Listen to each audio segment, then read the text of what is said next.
Yes, very good morning once again. Very good morning. Foreign exchange management act 1999 का क्या चल रहा है? रिवीजन।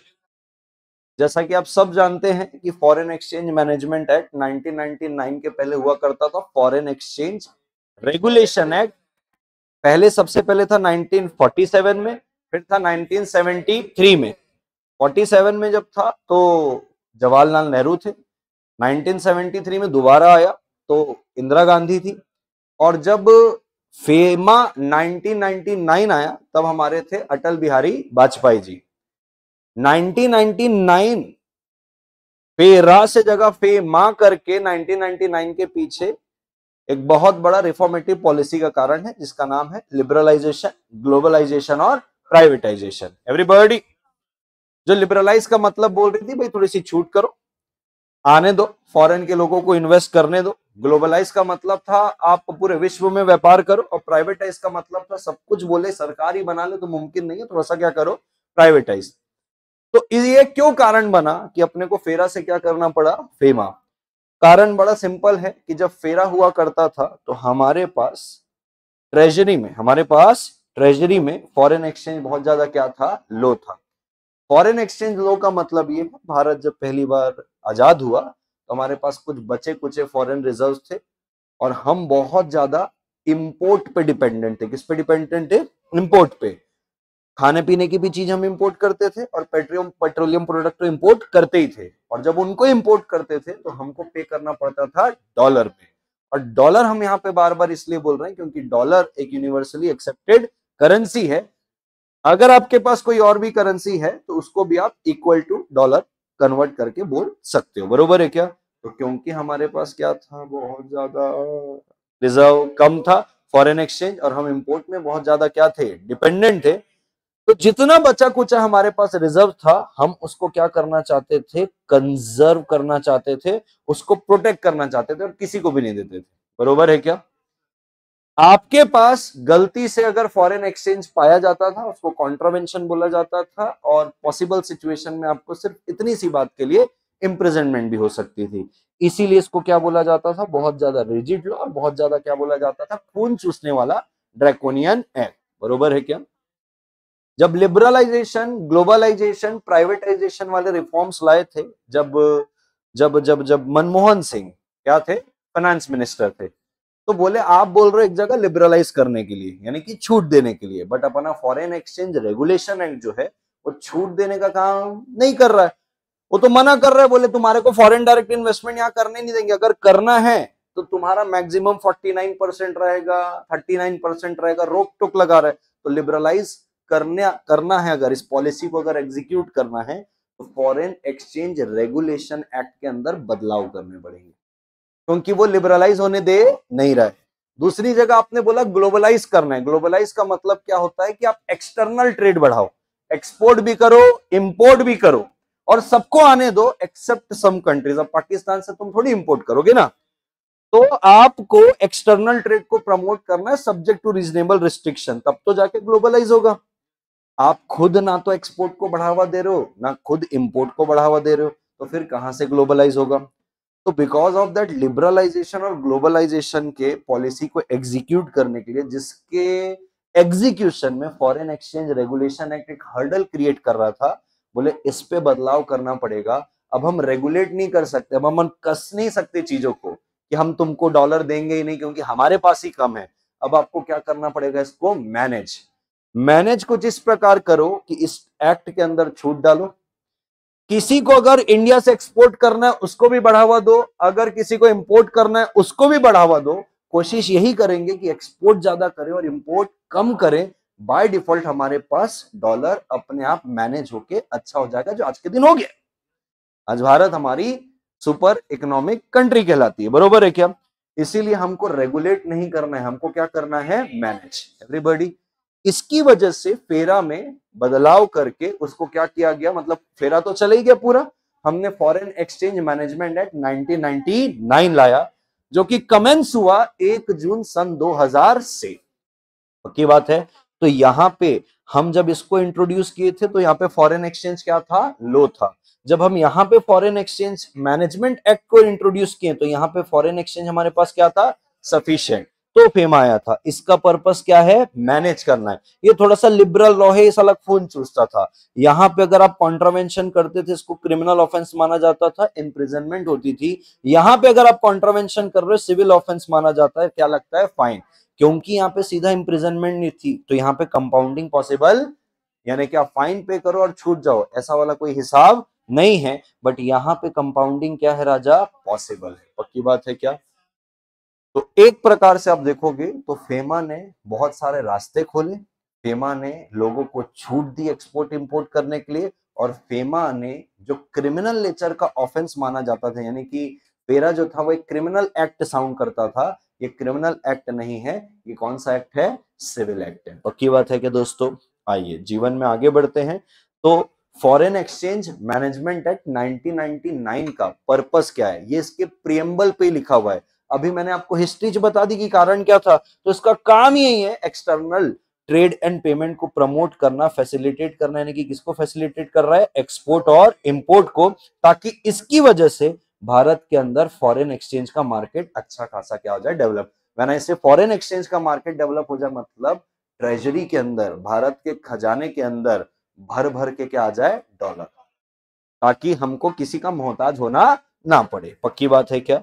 चलिए बैकग्राउंड हिस्ट्री आपको क्लियर है, ऐसा मैं मान के चलूं, ठीक है। जीवन में आगे बढ़ते हैं सीधा।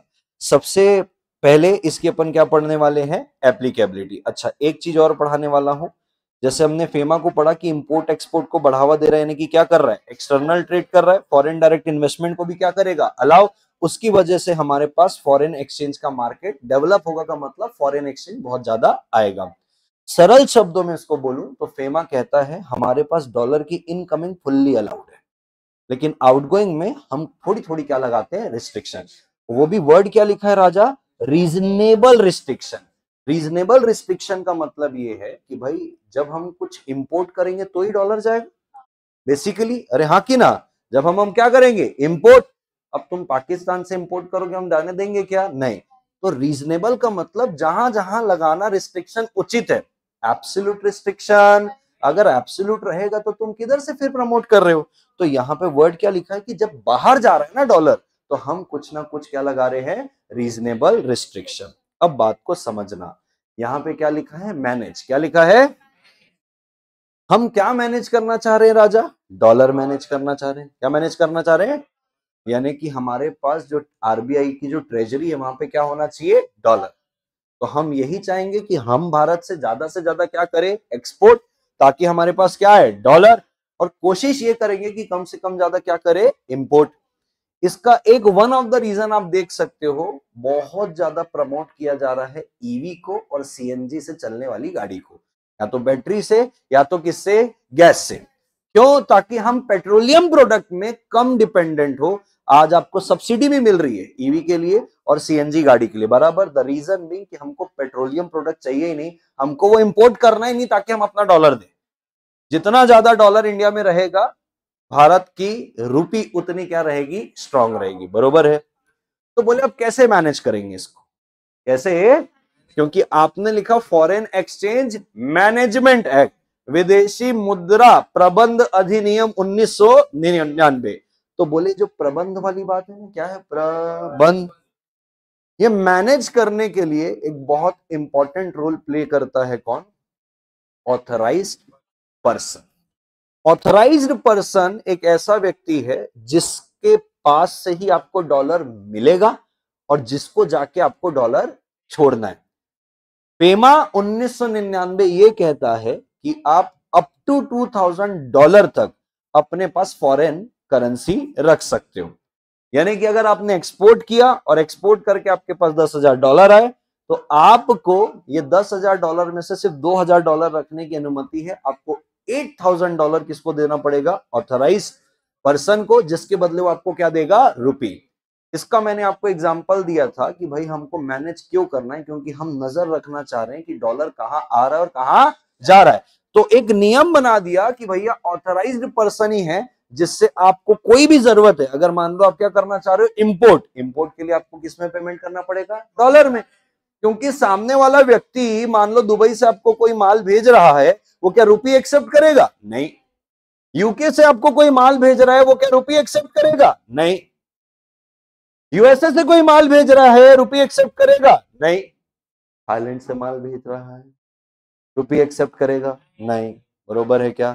तो ऐसा कह रहा है कि भैया जब जब आप क्या करोगे, इंपोर्ट, जब जब आप क्या करोगे राजा, इंपोर्ट करोगे, जब जब आप इंपोर्ट करोगे आपको क्या लगेगा, डॉलर। तो आप जाना ऑथराइज पर्सन के पास, ऑथराइज पर्सन को आप उतने रुपये देना, उतने डॉलर लेना जितना आपको इंपोर्ट के लिए क्या है, जरूरी है। एवरीबॉडी क्लियर है यहां तक? तो इसके लिए मैंने आपको एग्जांपल दिया था, जैसे पापा पूरा पैसा कमा कर लाते हैं और किसके हाथ में दे देते हैं, मम्मी के हाथ में, कि भाई ये लो 2 लाख रुपए की मेरी सैलरी है, अब मैं तुमसे हिसाब किताब लूंगा। बरोबर है क्या? अब मम्मी ने 5,000 रुपए की स्कूल की फीस भर दी, छोटे वाले भाई की, लाख रुपए आपके कॉलेज की फीस भर दी, लाख रुपए किसी स्पोर्ट्स इवेंट में जाना था बड़ी वाली बेटी के, वहां चले गया, ऐसे करके 2,05,000 रुपए खर्चा हो गए, घर के खर्चे में लाके 45,000 रुपए, ऐसे करके कितना होगा, 1,50,000 रुपए खर्चा हो गया। बराबर। अंत में डैडी पूछ रहे कहाँ कहाँ लगा, तो मम्मी बताई यहाँ यहाँ दी। बरोबर है क्या? इसी प्रकार से आरबीआई ऑथराइज पर्सन से पूछती है किसको कितने डॉलर दिए, किस लिए दिए, किसने आपको डॉलर दिए, क्योंकि अगर मैं एक्सपोर्ट किया हूं, मेरे पास क्या है, डॉलर, मेरे को डॉलर रखना अलाउड नहीं है 2,000 के ऊपर, मैं जाऊंगा ऑथराइज पर्सन को दे दूंगा और ऑथराइज पर्सन उसके बदले क्या दे देगा, रुपीस। तो क्या आया और क्या गया, ये पूरा हिसाब किताब किसके पास है राजा, ऑथराइज पर्सन के पास। पक्की बात है क्या? ताकि हमारा मैनेजमेंट क्या रहे, बराबर। और अगर आप ऑथराइज्ड पर्सन के अलावा किसी और से फॉरेन एक्सचेंज का खरीदी बिक्री कर रहे हो, इसको क्या बोला जाता है, हवाला transaction. That's a punishable offence. पक्की बात है क्या?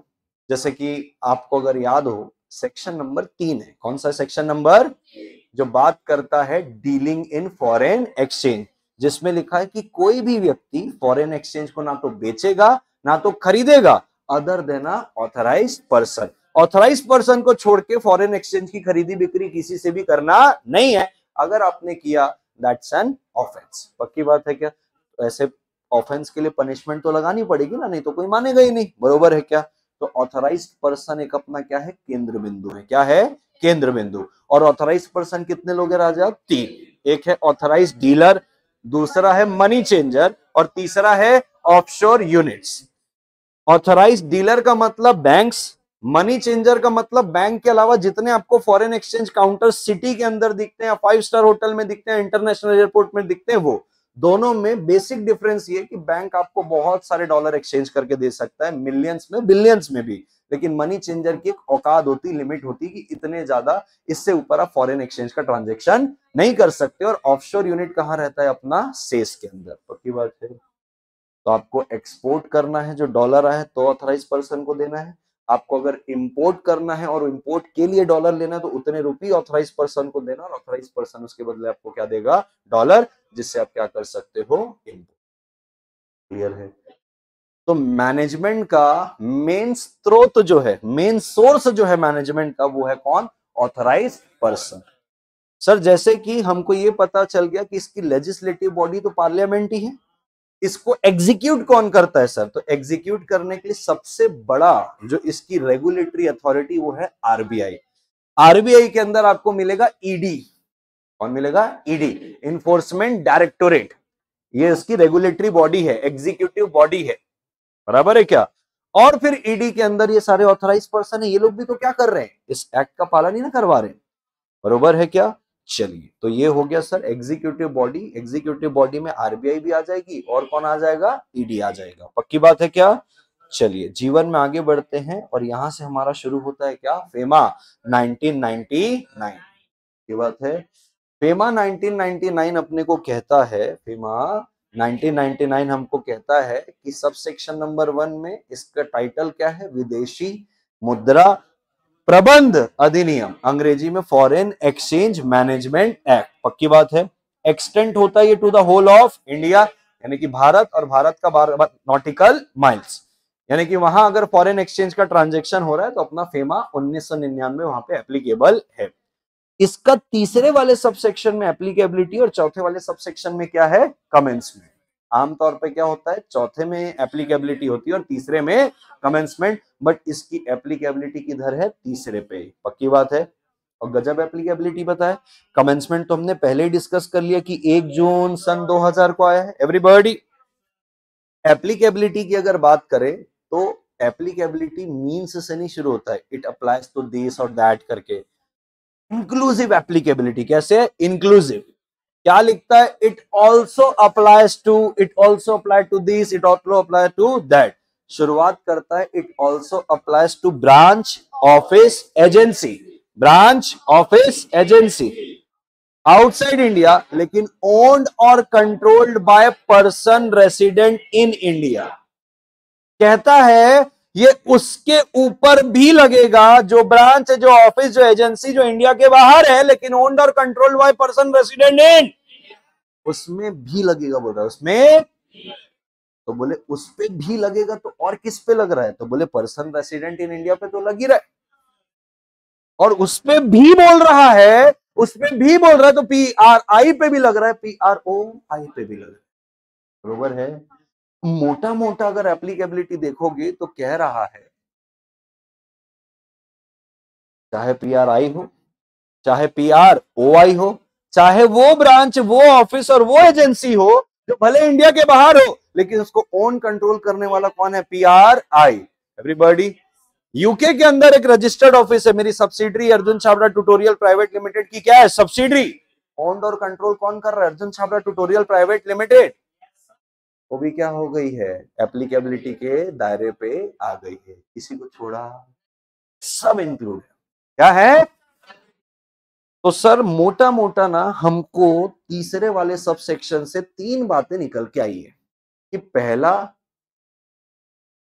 तो पर्सन पे लगता है, पर्सन जो रेसिडेंट इन क्या है, इंडिया। तो पहले तो पर्सन कौन है ये समझना पड़ेगा, और रेसिडेंट इन इंडिया है कौन है वो समझना पड़ेगा। दूसरा समझना पड़ेगा कि जो PRI नहीं है वो PROI है। अच्छा, पर्सन के अंदर सब आता है, company, Hindu undivided family, partnership firm, LLP, सब।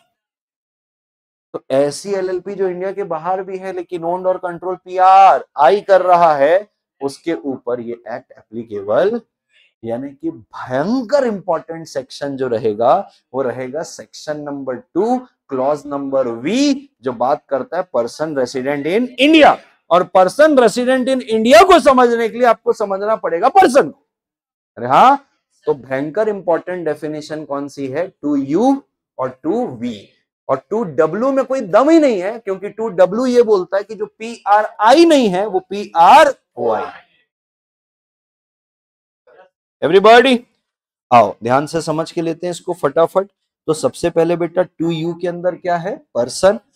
PRI 2V के अंदर है, पर्सन रेसिडेंट आउटसाइड इंडिया किधर है, 2W में। एवरीबॉडी क्या तुम मेरे साथ हो। तो राजा सबसे पहले अपन पर्सन की डेफिनेशन को समझ के लेते हैं। पर्सन की डेफिनेशन है सेक्शन 2 क्लॉज नंबर U पे। कहता है पर्सन मींस इंडिविजुअल हो, HUF हो, कंपनी हो, फर्म हो, association of person, body of individual, incorporated हो चाहे ना हो चलेगा।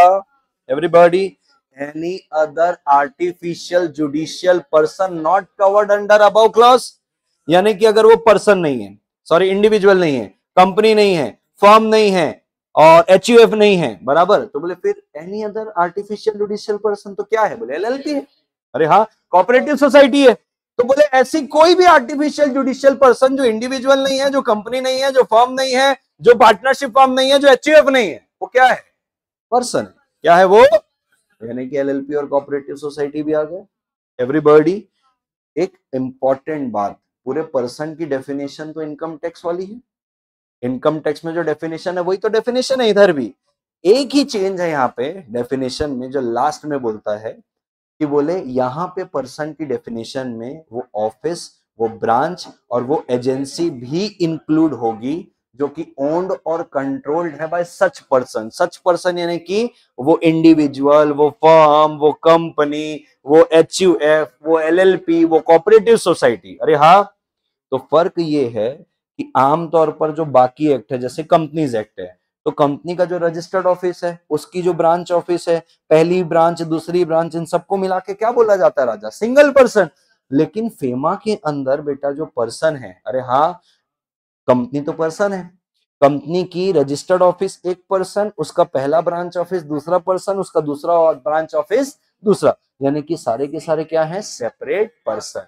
यानी कि ब्रांच को, ऑफिस को, एजेंसी को फेमा के अंदर एक इंडिविजुअल सेपरेट पर्सन माना जा रहा है। एवरीबॉडी, जीवन में आगे बढ़े। चलिए आगे बढ़ के लेते हैं, 2V में आते हैं। सबसे इंपॉर्टेंट डेफिनेशन है, कौन सा है? Person resident in India. Everybody, person resident इन, कहता है पर्सन रेसिडेंट इन इंडिया का मतलब, पर्सन रेसिडेंट इन इंडिया का मतलब means a person who is residing in India for more than 182 days in the course of preceding financial year. यानी कि ऐसा person, person मतलब वही इंडिविजुअल, क्योंकि firm, body, corporate, company, branch, office, ये सब तो भैया लोकेट हो ही नहीं सकते ना इधर उधर, ये तो एक बार जहां बने वहीं के हो गए। यानी कि sir, person resident in India के अंदर 4 क्लॉज है। पहला वाला क्लॉज इंडिविजुअल के लिए, सेकंड, थर्ड, फोर्थ किसके लिए? बॉडी, कॉर्पोरेट के। पहला वाला किसके लिए है? इंडिविजुअल। यानी कि ऐसा पर्सन जो कि इंडिया में क्या कर रहा है? Reside more than 182 days in the preceding financial year. बरोबर है क्या? ये इसकी प्राइमरी कंडीशन है। क्या ये इसकी प्राइमरी कंडीशन का मतलब, अगर 183 डेज और मोर, मोर देन 182 का मतलब क्या हो गया? 183 डेज और 183 डेज और मोर अगर इंडिया वाली कंडीशन सेटिस्फाई होती, और वो भी 183 डेज, आज नहीं देखना है, कब देखना है? कल। कब देखना है? कल। कल यानी कि क्या? प्रीसीडिंग फाइनेंशियल, करंट ईयर में मैं PRI हूं कि नहीं, इसका डिसीजन मिलेगा पिछले फाइनेंशियल ईयर के रहने से, रेसिडेंस से। एवरीबॉडी, तो पहली कंडीशन ये है कि 183 डेज और मोर में कहां होना चाहिए? इंडिया में, वो भी कहां? प्रीसीडिंग फाइनेंशियल ईयर में। अगर ये है तो फिर मैं आगे बढ़ूंगा। क्या करूंगा? आगे। बड़ा प्यारा इंटरप्रिटेशन है, कहता है अगर कोई भी पर्सन पिछले फाइनेंशियल ईयर में 183 डेज और मोर अगर इंडिया में रिसाइड किया, क्या किया? वर्ड क्या राजा? रिसाइड। और अब वो इंडिया को छोड़कर जा रहा है, या तो एम्प्लॉयमेंट के लिए, या तो बिजनेस वोकेशन के लिए, या तो किसी भी अनसर्टेन पीरियड के लिए। सर भले 365 दिन पिछले फाइनेंशियल ईयर में इंडिया में रहा हो, हम उसको PROI मानेंगे। लेकिन सर, पर्सन है पिछले फाइनेंशियल ईयर में 183 डेज और मोर कहां रहा? इंडिया में। अरे हाँ, फिर चले गया, 183 डेज रहा, फिर चले गया। सर फिर वापस आ रहा है, अरे फिर वापस आ रहा, या तो एम्प्लॉयमेंट के लिए, या तो बिजनेस वोकेशन के लिए, या तो अनसर्टन पीरियड के लिए। ये 3 पर्पस के लिए आ रहा है, और पिछले फाइनेंशियल ईयर में 183 डेज और मोर रह के गया, और वापस से ये 3 पर्पस में से किसी एक के लिए आ रहा है, PRI। सर इन 3 के अलावा किसी और के लिए आ रहा है, PROI। एवरीबॉडी, आया, 183 डेज इंडिया में रहा, चले गया, अब वापस से अपने घर परिवार को लेके आ रहा है घुमाने के लिए। यानी कि ना तो एम्प्लॉयमेंट के लिए आ रहा है, ना तो बिजनेस के लिए आ रहा है, ना तो वोकेशन के लिए आ रहा है, ना तो अनसर्टन पीरियड के लिए। तो भले सर पिछले साल 183 डेज और मोर रह के गया है, अभी क्या कहलाएगा? PR। एवरीबॉडी, इसका हमने कंक्लूजन कुछ इस प्रकार से निकाला था राजा। क्या होना मांगता सबसे पहले इसको? इंडिविजुअल, 183 डेज और मोर कहां रहना चाहिए? प्रीवियस फाइनेंशियल ईयर में। कभी इंडिया के बाहर नहीं गया तो PRI है। इंडिया के बाहर गया है sir, other than 1 to 3। Other than 1 to 3 का मतलब क्या है? एम्प्लॉयमेंट, बिजनेस वोकेशन और अनसर्टन पीरियड के लिए। यानी कि गया है, कब वापस आएगा पता? इन 3 रीजन के अलावा गया है, देखिए आ ही जाएगा। ना काम करने गया है, ना एम्प्लॉयमेंट के लिए गया है, ना धंधा करने के लिए गया है, ना तो कोई अनसर्टन पीरियड के लिए गया, मतलब आ ही जाएगा, तो भी उसको क्या माना जाएगा? PRI। लेकिन सर बाहर गए इन्हीं 3 रीजन की वजह से, PR। लेकिन सर वो 183 डेज और मोर रहा, वापस से इंडिया में आ रहा है, या तो एम्प्लॉयमेंट के लिए, बिजनेस वोकेशन के लिए, या तो अनसर्टन पीरियड के लिए। पीआर इन तीन पर्पस के अलावा किसी के लिए आ रहा है, पीआर हुआ है। पक्की बात है क्या? गलती से भी मत भूलना, इंडिविजुअल के लिए जब तक 183 डेज और मोर प्रीवियस फाइनेंशियल ईयर की शर्त पूरी नहीं होती, फिर वो बाहर जा रहा है कि आ रहा है, उससे हमको लेना देना क्लियर है। जो व्यक्ति आजीवन, मैं मान लो कभी भारत के बाहर गया ही नहीं, अरे हाँ, तो मैं तो पूरा आजीवन इंडिया में हूं, तो मेरा तो 183 डेज और मोर है ना। अब मैं इंडिया के बाहर जा रहा हूं एम्प्लॉयमेंट के लिए, भाड़ में जाए तेरा 365 दिन पिछले फाइनेंशियल ईयर का, मैं क्या कहलाऊंगा, पीआर। एवरीबॉडी, दूसरी शर्त जो है ना कि वो इंडिया के बाहर जा रहा है या इंडिया में आ रहा है, अरे हाँ कि ना, वो तब देखनी है जब पहली शर्त पूरी हो रही है, 183 डेज और मोर। अगर पहली शर्त ही पूरी नहीं है 183 डेज और मोर, तो भूल जा, क्या कर जा, भूल जा कि तू पीआरआई कहलाएगा, क्योंकि वो सबसे प्राइम कंडीशन है 183 डेज और वो नहीं है, तो फिर तू बाहर जा रहा है, आ रहा है, उससे कोई लेना देना ही, हम देखेंगे भी नहीं, हमको लेना ही देना नहीं, तू क्यों जा रहा है और क्यों आ रहा है, क्योंकि तू पिछला 183 डेज सेटिस्फाई नहीं कर रहा है। अगर पहली शर्त पूरी नहीं है तो दूसरी तो देखनी चाहिए। अच्छा, दूसरी देखनी भी तब है जब वो आ रहा है और जा रहा है, जब कभी आया और गया ही नहीं तो पीआर है। बड़े जीवन में आगे पूरे फेमा के अंदर आपको तीन चीज में फोकस करने के लिए बोला है, एक तो रेसिडेंशियल स्टेटस, दूसरा करेंट अकाउंट ट्रांजैक्शन, और तीसरा कैपिटल अकाउंट ट्रांजैक्शन। एवरीबॉडी, तीन ही चीज है जो भयंकर इंपॉर्टेंट है, यही तीन चीज को घोट के पी जाना है, ये पी लिए आपका एग्जाम में कोई भी मार्क्स काट नहीं सकता। पूरा फेमा यही है, अमृत, बरोबर है क्या? तो पहला क्या बोला, रेसिडेंशियल स्टेटस, जो अपन ने पढ़ लिया, तीन डेफिनेशन में रेसिडेंशियल स्टेटस खत्म हो जाता है, पर्सन, पीआरआई और पीआरओआई, ये तीन डेफिनेशन के इंटरप्रिटेशन आपको क्लियर है। रेसिडेंशियल स्टेटस आपके बुद्धि में क्वेश्चन आएगा, किसी का बाप पाक नहीं काट सकता, बरोबर है क्या? अब आता है करंट अकाउंट ट्रांजैक्शन और capital account transaction. Current account transaction section 2J में है और capital account transaction section 2E में है, बराबर। करंट के लिए बोला, बोले जो कैपिटल अकाउंट ट्रांजैक्शन नहीं है वो करंट, जो कैपिटल अकाउंट ट्रांजैक्शन नहीं है वो करंट है। तो पढ़ना अपने को क्या है, कैपिटल अकाउंट ट्रांजैक्शन, और सरल शब्दों में कैपिटल अकाउंट ट्रांजैक्शन का मतलब पीआरआई है। पीआरआई है, पीआरआई का फॉरेन में कोई असेट अल्टर हो रहा है या फॉरेन में कोई लाइबिलिटी क्या हो रही है, अल्टर, कौन से ट्रांजैक्शन की वजह से रही, वही ट्रांजैक्शन कैपिटल अकाउंट क्या है, ट्रांजैक्शन। पीआरओआई की भारत में कोई असेट अल्टर हो रही है, भारत में कोई लाइबिलिटी अल्टर हो रही है, तो जिस ट्रांजैक्शन की वजह से हो रही है वो capital account transaction. PRI foreign asset foreign liability alter, capital account transaction. PROI Indian asset liability alter, capital account transaction. Example, everybody, PRI है, बाहर के बैंक से लोन लिया है, बाहर के बैंक से, वहीं से लोन लिया है और वहीं के एक्सपोर्टर को दे रहा है। बोले इंडिया से अगर रुपी दूंगा तो ज्यादा रुपी देना पड़ेगा, कम डॉलर मिलेगा, बेहतर बाहर का बाहर ही लोन लेता हूं, वहीं से वहीं वहां के एक्सपोर्टर को पैसे दे दूंगा।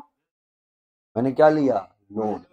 क्या मेरी लाइबिलिटी बढ़ी, अल्टर हुई, कहां पे अल्टर हुई, फॉरेन पे, कैपिटल अकाउंट ट्रांजैक्शन। पीआरओआई है, पीआर भाई हमसे इंपोर्ट कर रहा है, भाई क्या कर रहा है, हमसे इंपोर्ट कर रहा है, तो उसको रुपी देना पड़ेगा हमको, हम थोड़ी डॉलर में लेंगे, चलो डॉलर में लेंगे तो बदला लेंगे, लेकिन वो कह रहा है वहीं के बैंक से लोन लेके वहीं दिलवा दिया है। फॉरेन क्या है, पीआरओआई की इंडियन लाइबिलिटी, इंडियन पीआरओआई है, रिलायंस इंडस्ट्रीज के सिक्योरिटीज में इन्वेस्ट किया तो क्या किया, असेट बढ़ा, बरोबर है। पीआरआई है, वो फॉरेन की सिक्योरिटी में इन्वेस्ट कर रहा है तो असेट हुआ, अरे असेट हुआ, असेट बढ़ा कि घटा, चाहे बढ़े चाहे घटे, अल्टर दोनों इंक्लूड कर रहा है, तो ये क्या कहलाएगा, कैपिटल अकाउंट ट्रांजैक्शन। यहां पे capital account transaction income tax और अकाउंट्स के कैपिटल अकाउंट ट्रांजैक्शन से अलग है। अगर मैं बीइंग अ पीआरआई फॉरेन से कोई मशीन इंपोर्ट कर रहा हूं, ये कैपिटल अकाउंट ट्रांजैक्शन नहीं है, क्योंकि जो मैं मशीन ला रहा हूं वो तो इंडिया में आई, असेट इंडिया में बनी, फॉरेन में कौन सी असेट अल्टर हुई? कोई भी नहीं हुई। तो क्या कहलाएगी? Current account transaction. मैंने जो वहां से लोन लिया था उस पे इंटरेस्ट पे कर रहा हूं, करंट अकाउंट ट्रांजेक्शन। बड़ी कौन सा ट्रांजेक्शन है? Current account. क्योंकि ये बात करंट अकाउंट ट्रांजेक्शन में लिखी है कि आपने बाहर कुछ इन्वेस्ट किया, उससे इनकम आ रही है, वो करंट अकाउंट। आपने बाहर पे कोई लाइबिलिटी ली, उस पे इंटरेस्ट पे कर रहे, करंट अकाउंट। बरोबर है? असेट लाइबिलिटी अल्टर हो रही है, कैपिटल। सिंपल है कैपिटल। आओ करंट अकाउंट ट्रांजेक्शन को पढ़ के लेते हैं राजा फटाफट।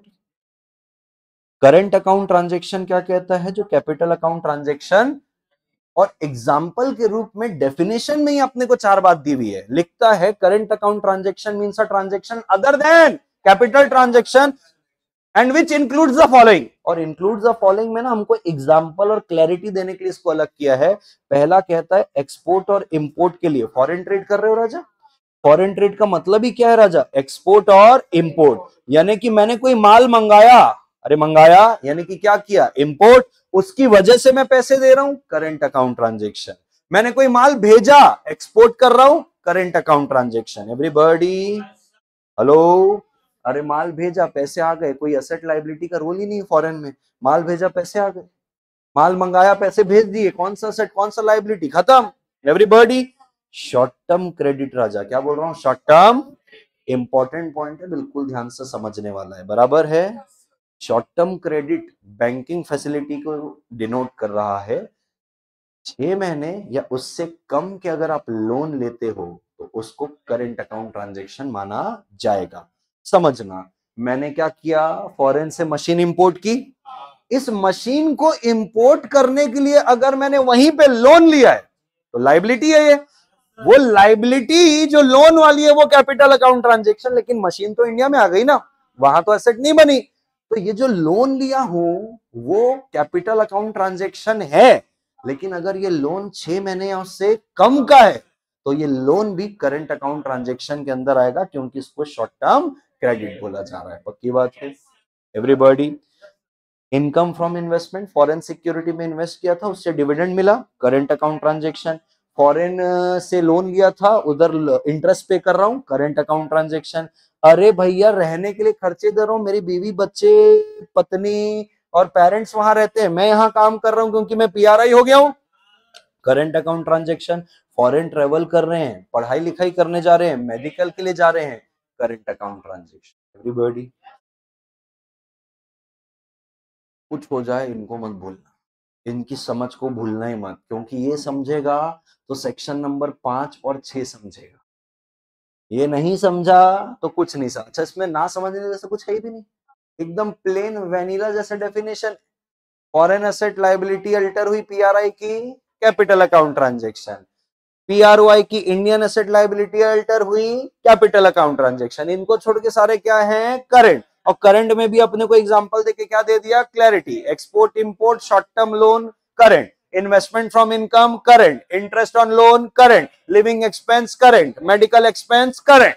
एवरीबॉडी ध्यान से देखोगे जो तो पर्सनल नेचर के एक्सपेंस है वो करंट में, बरोबर है? थोड़े से बिजनेस नेचर के एक्सपेंस है वो कैपिटल है। पक्की बात है क्या? बढ़ो जीवन में आगे। अब राजा बात आती है ट्रांजैक्शन की। किसकी बात आ रही है? राजा जो ट्रांजैक्शंस करना है वो 2 हो सकते हैं, करंट अकाउंट ट्रांजैक्शन और कैपिटल अकाउंट ट्रांजैक्शन। अब देखो 5 और 6 में करंट अकाउंट ट्रांजैक्शन और कैपिटल अकाउंट ट्रांजैक्शन की डेफिनेशन नहीं है। 5 में ये बताया है कि तुम कौन कौन से करंट अकाउंट ट्रांजैक्शन को कर सकते हो, कौन से को नहीं कर सकते, कौन से को परमिशन से कर सकते हो। एवरीबॉडी और 6 में बताया कि कौन कौन से कैपिटल अकाउंट ट्रांजैक्शन कर सकते हो, कौन कौन से कैपिटल अकाउंट ट्रांजैक्शन। तो राजा जितने भी करंट अकाउंट ट्रांजैक्शन आप कर सकते हो वो किधर बताया है? Section number 5 read with foreign exchange management current account transaction rules 2000 along with schedule 1 2 3, यानी कि 5 को इन दोनों के साथ पढ़ना है। बराबर है? करंट अकाउंट के लिए 6 को इन दोनों के साथ पढ़ना है, यानी कि यहाँ पे रेगुलेशन है शेड्यूल नंबर 1 और क्या है 2, और 1 2 3 बेटा शेड्यूल ऐसे नहीं लिखना है, रोमन नंबर 1 2 3 लिखना है। बरोबर है? आओ आते हैं किस पे? Summary chart. ये तुम्हारे लिए ग्रंथ है। क्या है ये? ग्रंथ है। बरोबर है क्या? ये तुमको अंडरस्टैंडिंग डेवलप कराएगा करंट अकाउंट ट्रांजेक्शन के लिए, और ज्यादा क्वेश्चन जो है जो बनने की चांसेस है वो करंट में ही है, क्योंकि करंट में बहुत सारे ट्रांजेक्शन की लिस्ट है, कैपिटल में तो कम है। अब एक लिस्ट खत्म, वैसे ही देखते ही सूंघते ही याद आ जाएगा। मेजर क्वेश्चन किसमें बन सकते हैं राजा? करंट में। एवरीबॉडी, तो सबसे पहले राजा अपने को क्या बोला? Rule number 3, read with schedule number, यानी कि रूल 3 में बोला है। पहले तो सेक्शन नंबर किस में जाते हैं? 5। 5 क्या बोलता है मैं बताता हूं। 5 बोलता है कोई भी ट्रांजेक्शन करना है जो करंट अकाउंट ट्रांजेक्शन करना है, ऑथराइज पर्सन के थ्रू कर सकते हो। कहने का मतलब क्या है 5 का? कि आपको कोई करंट अकाउंट ट्रांजेक्शन करना है, फॉरेन में ट्रेवल करना है, फॉरेन में मेडिकल ट्रीटमेंट लेने जाना है, फॉरेन में स्टडीज करना है, तो क्या लगेगा? डॉलर। तो डॉलर लगेगा तो जाओ ऑथराइज पर्सन के पास, उसको इतना रुपये दो, डॉलर लो और लेके निकल जाओ। ये बोला है 5 में। लेकिन 5 में जहां पे ऐसा बोला है ना कि जो करना ऑथराइज पर्सन के थ्रू करना, तो उस पे 5 में बोलता है सिर्फ 5 को मत पढ़, रूल नंबर 3 को भी पढ़। रूल नंबर 3 बोलता है कि कुछ प्रोहिबिटेड ट्रांजैक्शन है जिसके लिए तेरे को ऑथराइज पर्सन 1 रुपए का भी डॉलर नहीं देने वाला। तो सेक्शन नंबर 5 क्या बोलता है? बोला करंट अकाउंट ट्रांजैक्शन करने का है ना, ऑथराइज पर्सन के पास जा, उतना रुपीस दे और ट्रेवल कर, मेडिकल कर, स्टडीज कर, सारे करंट ही है ना। 5 यही बोल रहा है, बोले जो करंट अकाउंट ट्रांजैक्शन करना उसके लिए ऑथराइज पर्सन के पास जाना, रुपया देना, डॉलर देना और निकल जाना। हाँ, लेकिन बोल रहा है सिर्फ 5 को मत पढ़। 5 के अंदर सीजी ने कुछ रूल्स भी बनाए हैं, और सीजी ने एक रूल नंबर 3 बनाया जिसमें बोल रहा है कि निम्नलिखित फॉलोइंग करंट ट्रांजैक्शन प्रोहिबिटेड है। फॉलोइंग करंट ट्रांजैक्शन प्रोहिबिटेड है। प्रोहिबिटेड का मतलब क्या होता है राजा? प्रोहिबिटेड का मतलब नहीं है कि ये ट्रांजैक्शन आप कर नहीं सकते। इन ट्रांजैक्शन के लिए जब आप ऑथराइज पर्सन के पास जाओगे और बोलोगे सर ये ना जो रूल 3 के अंदर प्रोहिबिटेड है ना, वो वाला ट्रांजैक्शन करना है, वो लात मार के भगा, बोले इसके लिए मैं डॉलर नहीं देगा, ये फालतू काम है। हाँ, लेकिन आपने कुछ एक्सपोर्ट किया है, आपने कुछ एक्सपोर्ट, वो एक्सपोर्ट से आपके पास क्या आया है? डॉलर कमाया हुआ है। अरे कमाया हुआ है, इस कमाई वाले से आप वो ट्रांजैक्शन कर सकते हो। तो प्रोहिबिटेड ट्रांजैक्शन का मतलब ये नहीं है कि वो ट्रांजैक्शन आप कर नहीं सकते। प्रोहिबिटेड ट्रांजैक्शन का मतलब ये है कि उन ट्रांजैक्शन के लिए ऑथराइज पर्सन के पास रुपये देके डॉलर नहीं ले सकते। ये फालतू कामों के लिए हम अपना डॉलर का वेस्ट नहीं करेंगे, ये कारण है राजा।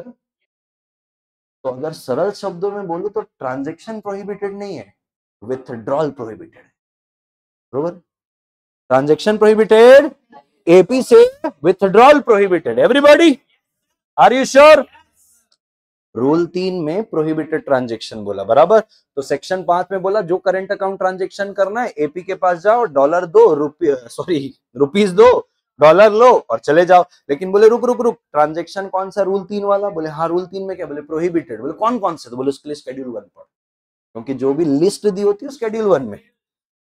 तो section 5 read with rule number 3 along with schedule number 1 the list of prohibited transaction. इसके लिए विथड्रॉल नहीं मिलेगा, किसका? फॉरेन एक्सचेंज का।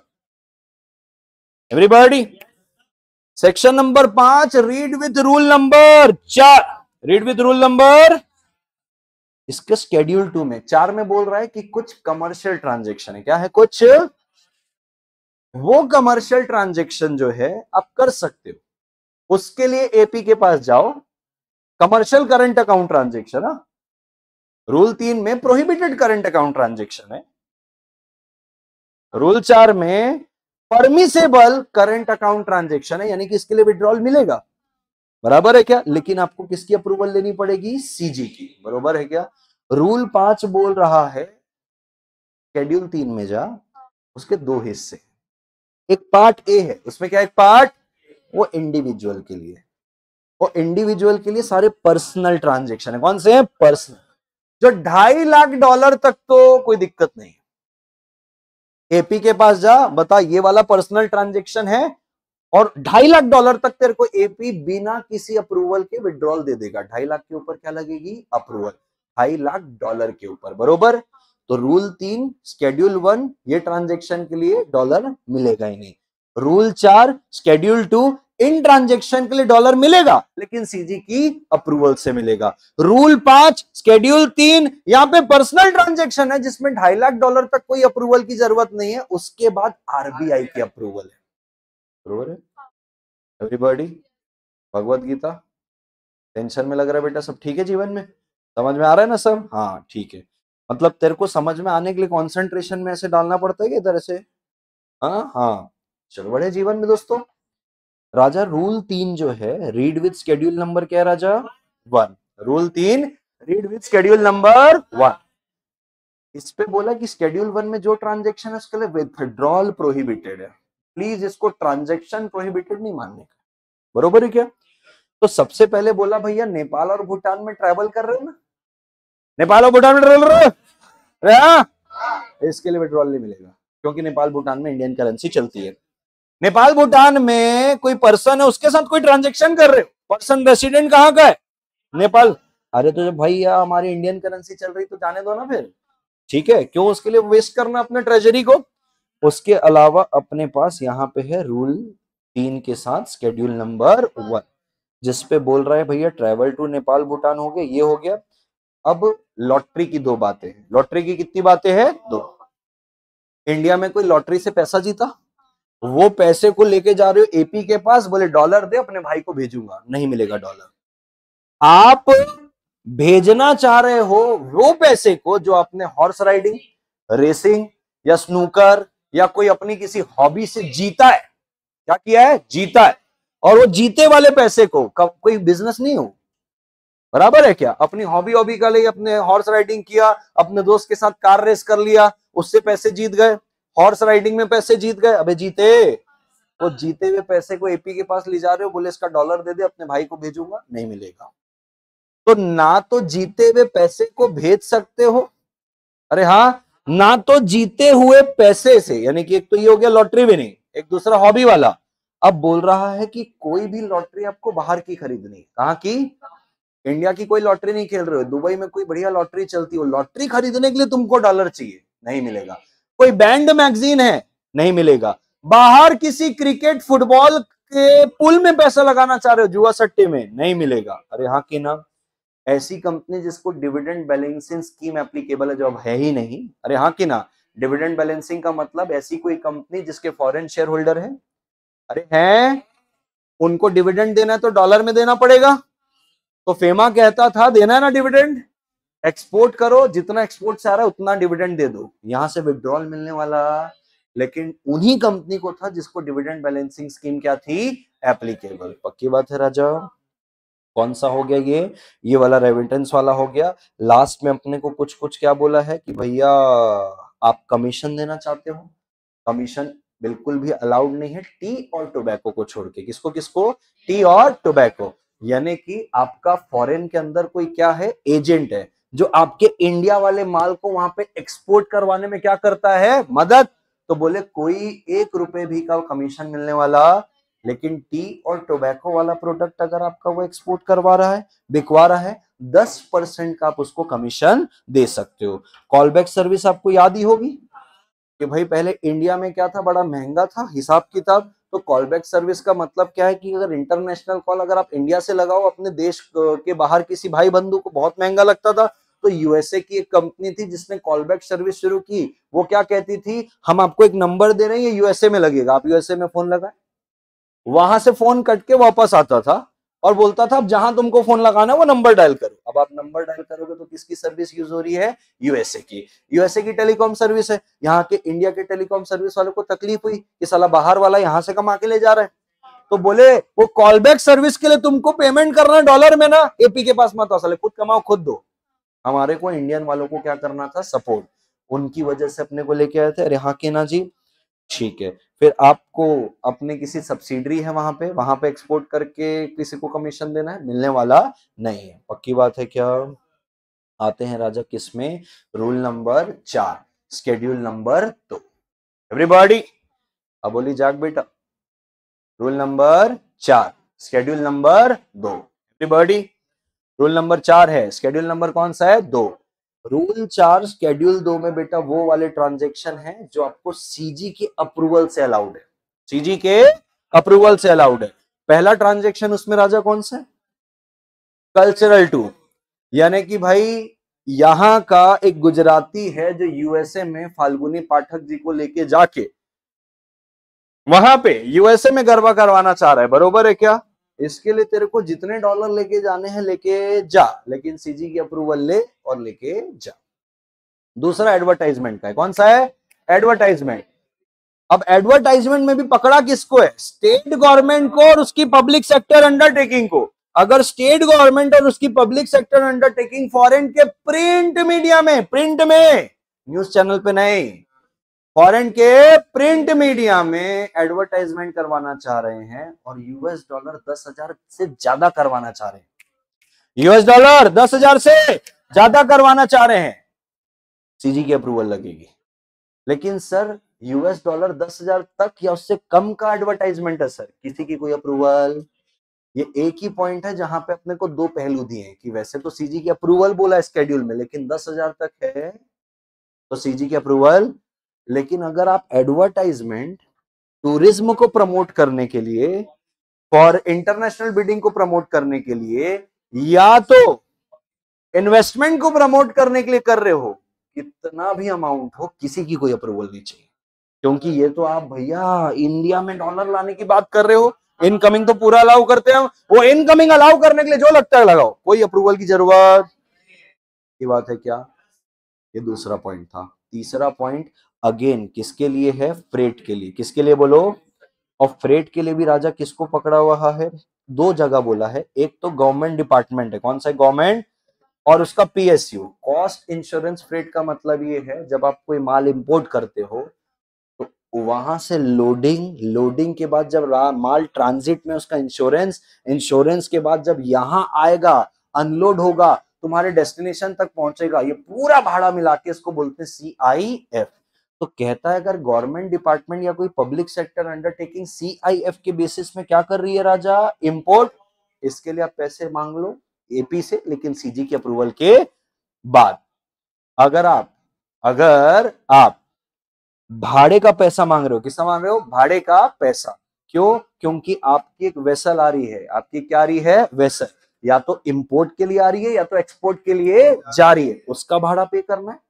चार्टर्ड का मतलब है कि आपने भाड़े पे लिया है, तो अगर आपको वेसल का भाड़ा पे करना है या तो इंपोर्ट के लिए या तो एक्सपोर्ट के लिए, उसके लिए आप रेमिटेंस ले सकते हो सीजी की अप्रूवल के बाद। रेमिटेंस का मतलब क्या है? डॉलर को भेजना। नहीं समझ में आ रहा? तो पहला कल्चरल इवेंट हुआ, दूसरा आपका एडवर्टाइजमेंट हुआ, तीसरा भाड़ा पे करना है किसका? वेसल का, चौथा गवर्नमेंट डिपार्टमेंट और कोई पीएसयू इंपोर्ट कर रही है CIF के बेसिस पे, तो सीजी से अप्रूवल लेके कर सकते हो राजा। ठीक है। मल्टी मॉडल ट्रांसपोर्ट ऑपरेटर आपको याद होगा भाई, मैं हूं मुंबई में टाटा की एक प्लांट है, बरोबर है। गाड़ी बनी पहले प्लांट में, गाड़ी गई पोर्ट तक ट्रक से फिर गई वेसल पे गई फिर यूके में अनलोड हुई, ट्रक में गई और वापस कहां पहुंची? यूके के शोरूम में। ये इतने सारे मल्टी मॉडल ट्रांसपोर्ट हुए। इसके लिए आपका अब्रॉड में एक एजेंट है जो सब मैनेज कर रहा है। जब वहां पहुंचेगी तो तू अलग अलग रूट से, अलग अलग ट्रांसपोर्ट से कर लेना। उस अब्रॉड वाले बंदे को मल्टी मॉडल ट्रांसपोर्ट के लिए मेरे को क्या देने हैं? पैसे। सीजी की अप्रूवल ले और ये वाला ट्रांजेक्शन कर ले। पक्की बात है क्या राजा? ट्रांसपॉन्डर आपको याद ही होगा, टीवी चैनल्स में हमको कुछ क्लिपिंग चलानी अपने इंडियन एपिसोड की, अरे हाँ कि ना? इसके लिए भी हमको वो ट्रांसपॉन्डर को भाड़े पे लेना पड़ता है। वो ट्रांसपॉन्डर भाड़े में लेने के लिए आप एपी के पास जाओ, रुपए दो, डॉलर लो, भाड़े से ले लो। एवरीबॉडी, हर जगह किसकी अप्रूवल है? सीजी की। कंटेनर डिटेंशन चार्जेस दो बताया था, दो वर्ड है, कंटेनर बुकिंग चार्जेस, एक डिटेंशन। बुकिंग चार्जेस का मतलब क्या होता है कि भैया आपको एक्सपोर्ट करना है तो आपको कंटेनर लगेगा, तो आप कंटेनर किस में लेते हो? भाड़े में।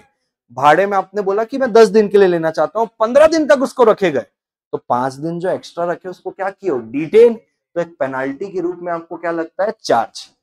तो कंटेनर डिटेंशन चार्जेस पे करने के लिए आप एपी के पास जा रहे हो, रुपये दे रहे हो, डॉलर ले रहे हो, तो कहता है एक अमाउंट प्रिस्क्राइब किया डायरेक्टर जनरल ऑफ शिपिंग ने कि इतना आप कंटेनर डिटेंशन चार्जेस पे कर सकते हो बिना अप्रूवल के। इसके ऊपर अगर आप जा रहे हो तो सीजी की क्या लगेगी? अप्रूवल। पक्की बात है क्या? एक एच वाला पॉइंट भी क्या है? इंपॉर्टेंट है। क्या कर रहे हो इस वाले पॉइंट में?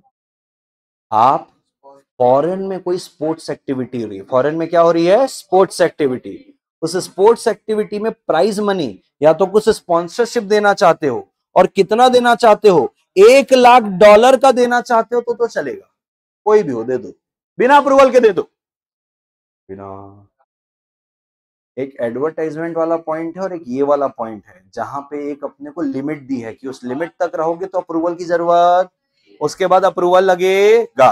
एवरीबॉडी बरोबर है? लेकिन कहता है अगर आप स्टेट, नेशनल और इंटरनेशनल बॉडी हो स्पोर्ट्स की, जैसे बीसीसीआई, ये कितना भी अमाउंट का प्राइज मनी दे, कितना भी स्पॉन्सरशिप करे, कहीं पे भी अप्रूवल, अप्रूवल सिर्फ ये है चालू जीपीएल बीपीएल वालों को, बरोबर है? बड़े जीवन में आगे फिर कह रहा है P&I club, protection and indemnity club. इस क्लब में मेंबरशिप लेने का मतलब कि एक्सपोर्ट इंपोर्ट के दरमियान आपके शिप का क्या रहेगा? इंश्योरेंस। पक्की बात है? रिपीट करेंगे रूल नंबर 4, एक बार ना रूल 4 रिपीट करेंगे, फिर रूल 3 रिपीट करेंगे। रूल नंबर क्या है? 4। रूल नंबर 4, रूल नंबर 4 अपने को कह रहा है read with schedule 2, permissible commercial transaction, permissible commercial transaction. Permissible मतलब हर ट्रांजैक्शन के लिए सीजी की क्या है? अप्रूवल। दो ट्रांजैक्शन को छोड़ के, एक सेकंड वाला, एक सेकंड लास्ट वाला। सेकंड वाला कौन सा है? एडवर्टाइजमेंट $10,000 तक कर रहे हो, कोई अप्रूवल नहीं। स्पॉन्सरशिप तो प्राइज मनी दे रहे हो, स्पोर्ट्स एक्टिविटी अब्रॉड में $1,00,000 तक कोई अप्रूवल नहीं, उसके बाद अप्रूवल है। तो दो जगह आपको एक औकात दी है, और औकात के बाहर सीजी की अप्रूवल बोला है, बरोबर? पहला वाला कल्चरल टूर्स का है, दूसरा वाला एडवर्टाइजमेंट का, तीसरा वाला शिप या वेसल का भाड़ा पे करने के लिए है, चलेगा। गवर्नमेंट डिपार्टमेंट या पब्लिक सेक्टर अंडरटेकिंग इंपोर्ट कर रही है CIF बेसिस में, उसके लिए पैसे चाहिए डॉलर पे, सीजी की अप्रूवल मिल जाएगा। मल्टी मॉडल ट्रांसपोर्ट ऑपरेटर को पैसे देने जो अब्रॉड में है, मिलेगा। ट्रांसपोंडर को हायर करना है, उसके लिए पैसे है, चलेगा। कंटेनर डिटेंशन चार्जेस के लिए है, चलेगा। प्राइज मनी और स्पॉन्सरशिप $1,00,000 तक है, कोई दिक्कत नहीं है। अरे आप state, national, international sports body हो तो आपको तो $10,00,000 के लिए भी अप्रूवल की जरूरत, इसके अगर अलावा हो तो $1,00,000 तक चलेगा। 1,00,000 के ऊपर आपको क्या लगेगी? अप्रूवल। लास्ट में कह रहा है प्रोटेक्शन एंड इंडेमनिटी क्लब में मेंबरशिप चाहिए, सीजी की अप्रूवल। ये जितने ट्रांजैक्शन इसमें क्या लग रही है? सीजी की अप्रूवल। पक्की बात है क्या? जो रूल 3 है, रीड विद शेड्यूल नंबर क्या है? 1, वो प्रोहिबिटेड ट्रांजैक्शन, विथड्रॉल प्रोहिबिटेड है। रूल 4 में शेड्यूल 2 के साथ विथड्रॉल परमिसेबल है with the approval of CG, इन कारणों की वजह से। एवरीबॉडी, प्रोहिबिटेड में अपन ने क्या पढ़ा? सबसे पहले लॉटरी विनिंग का रेमिटेंस, दूसरा रेसिंग से विनिंग से रेमिटेंस, तीसरा लॉटरी टिकट परचेस करने के लिए, बैंड मैगजीन परचेस करने के लिए, फुटबॉल स्टेक या स्वीप लेने के लिए, नेपाल भूटान में ट्रेवल करने के लिए, या नेपाल भूटान में किसी पर्सन से ट्रांजैक्शन करने के लिए। ट्रांजैक्शन प्रोहिबिटेड, विथड्रॉल प्रोहिबिटेड है। पक्की बात है? डिविडेंड बैलेंसिंग जिस कंपनी को लगा है, बराबर कॉल बैक सर्विस वाला हो गया। एक्सपोर्ट में भी नहीं लगेगा, 10% का कमीशन चलेगा। सर इसको रटना पड़ेगा? नहीं, 3-4 बार पढ़ के सिर्फ ख्याल पे रखना कि आए तो खट से कनेक्ट हो। हाँ, section 5 rule 4 schedule 2, section 5 rule 3 schedule 1, section 5 rule 5 schedule 3, खप से कनेक्ट हो जाएगा, बरोबर है क्या? बड़े जीवन में आगे अब राजा आ रहा है अपने पास करंट अकाउंट ट्रांजैक्शन सेक्शन 5 के साथ। रूल नंबर कौन सा है? 5, यानी कि सेक्शन 5 रूल 5 शेड्यूल नंबर 3। राजा इसके ना दो हिस्से हैं, एक पार्ट ए और एक पार्ट बी। पक्की बात है क्या? पार्ट ए राजा इंडिविजुअल्स के लिए है, पार्ट ए इंडिविजुअल्स के लिए है, और part B other than individuals के लिए। पार्ट ए जो इंडिविजुअल के पर्सनल ट्रांजैक्शन के लिए है, उस पे एक स्कीम लगती है, लिबरलाइज रेमिटेंस स्कीम। लिबरलाइज का मतलब थोड़ा छूट दो कि इतना पैसा तो आप रेमिट करके लेके जा सकते।